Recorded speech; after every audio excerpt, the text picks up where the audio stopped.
Oh, good morning. Well, it looks like I definitely didn't pick the best week to come away. It's murky and overcast, and I can see a bit of blue sky appearing. So it was another morning where I decided not to bother getting out of bed too early. I knew there wasn't going to be any sunrise colour. What I want is some light.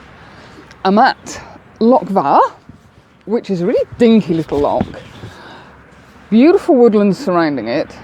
As I say, the trees are just starting to turn. I have never seen so many silver birch in my life. I think the Cairngorms must have the license for them. They're just everywhere. And not just the odd one or two. There's swathes of them. It's amazing. And they're all just starting to turn. It'll probably be another week or so, I would think. Maybe 2 before we really get some colour. But obviously the colours help when the sun comes through and casts some gorgeous light onto the trees, and that makes the colours pop.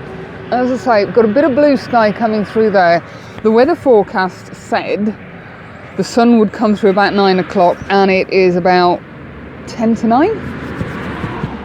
So hopefully, it's only a 5-6 minute walk to where I need to be. Oh, and there's a wagon pulled in.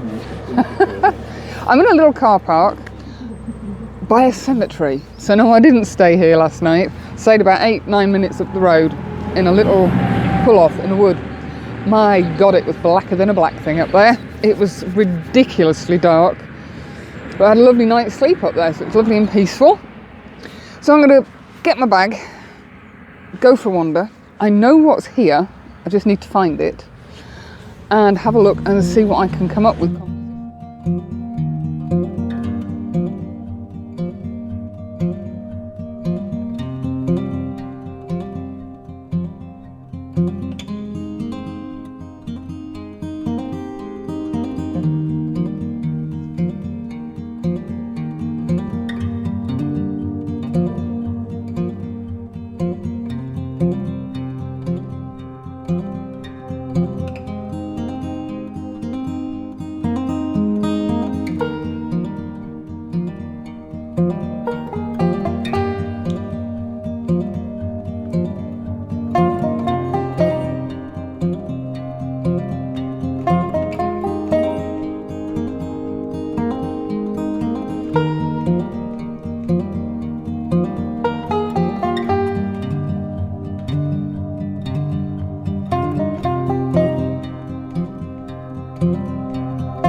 No prizes for guessing why I've come here.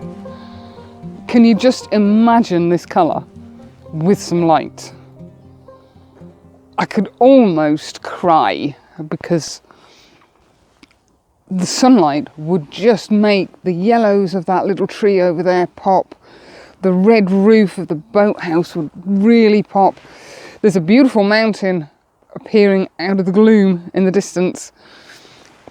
And it kind of frames that side of the loch where the trees, there's a beautiful orangey red tree coming into bloom over that side. There's a lovely yellowy orange one just popping its head above right next to an evergreen tree. Oh, this is just stunning. And that's not to mention that side. But this was the object that I came to photograph. And I called down the other day again, just to get a lie of the land, to find out where I had to go, where I could park, how long it would take me to get here. thinking in my optimism that we'd have sunrise and I could get here and it'd be glorious, because the sunrise is going to come in from over there. So it would cast, I think it was over there, some lovely light on this side of the roof. So I was thinking positive. Look what happened. I don't know. And I know it's a weekday, but it is the school holidays and there's nobody here. I met one lady in the car park who was out walking her son's dog. And that's it. I think it's the A95 road that I've been on. You can just hear the roar of the traffic in the distance. But it's almost drowned out by the birdsong. Oh, it's wonderful. Absolutely wonderful. So I think I'm going to take a shot. I'm undecided as yet whether I'm going to do a wider shot and live with the sky. It is what it is. Or whether to bang the 10 to 20 on and getting close but zoomed out, if that makes sense. So the boathouse fills the image, but I still get the trees in and hopefully lose some of the sky. Filter-wise, I'll pop the polarizer on. That should help bring the warmth out in the trees and in the roof. Dependent on how much sky I keep in, I might have to put a grad on. But that's it. There is absolutely no need. Although the wind is picking up slightly, so I might pop a grad filter on, pulled down. It doesn't need the 6-stop. But the breeze is just, you can just see it rippling on this, by the side of the boathouse. But it really doesn't justify a 6-stop. Oh, this is heaven. It's just gonna be, I had hoped. I saw some blue sky when I was sat in the van. Only a smidge. There's a saying where I come from, if you can see enough blue sky to make a pair of sailor's trousers, it's going to be a good day. There was just enough to make a pair of sailor's trousers, but it kind of disappeared. Hey ho. Right, I'm going to crack on.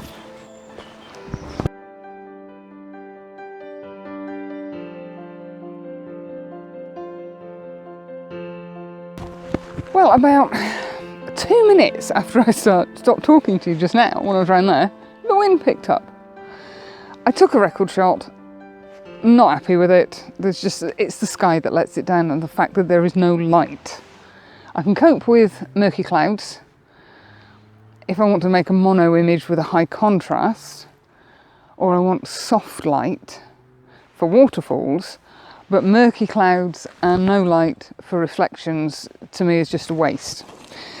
So I have armed myself with the 70-200 lens, and I've just been wandering around doing something again that I don't normally do, which is taking the more intimate shots. The wind keeps dropping down and picking up again, and there are some gorgeous reflections. And the one that caught my eye, you may just see the yellow beech tree that I spoke about when we were around the corner. It's kind of framed. It sounds bizarre, and I'm not convinced it works, but I think it looks okay. The trunk of the tree is slightly curved, and then you have the gorgeous sort of a veil coming down of yellow beech leaves, and then the solid straight trunk of the pine beside it. So I've got a close-up of that, and I kind of like it on the back of the camera. Whether I like it when I get it onto the big screen, I don't know. I've had to bump the ISO up. I'm currently at ISO 640, as I say, because there is just no light. And I've got my f-stop up to f7.1. So I've got a little bit of depth of field, but not too much. When I'm shooting out across the open water, I can reduce the ISO because I'm getting more light into the lens.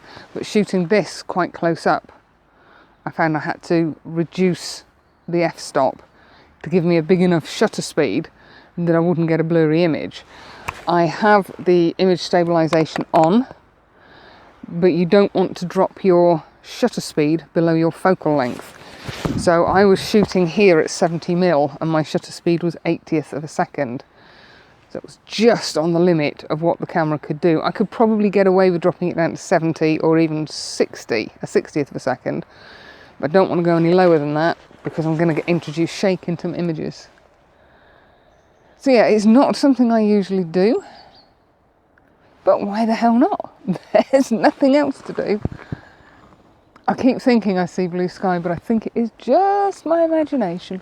Hey ho. So I'm going to take a wander back to the car, through the woods. I'm going to keep this out in case I see something of interest.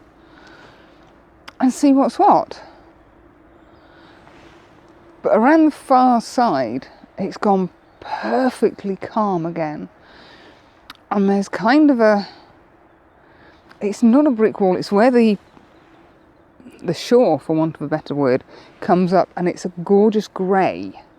And there's big stones and little stones, and it just pops out against the dark evergreen trees, the golden beach. There's some paler green bushes over there, I have no idea what they're called. And there's just a hint of sort of orange with the ferns.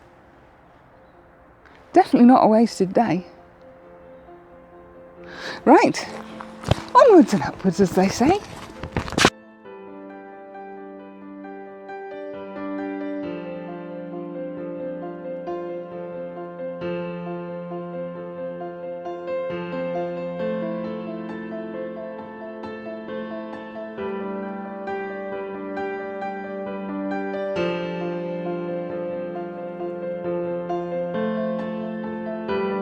That's been a lovely, lovely walk round.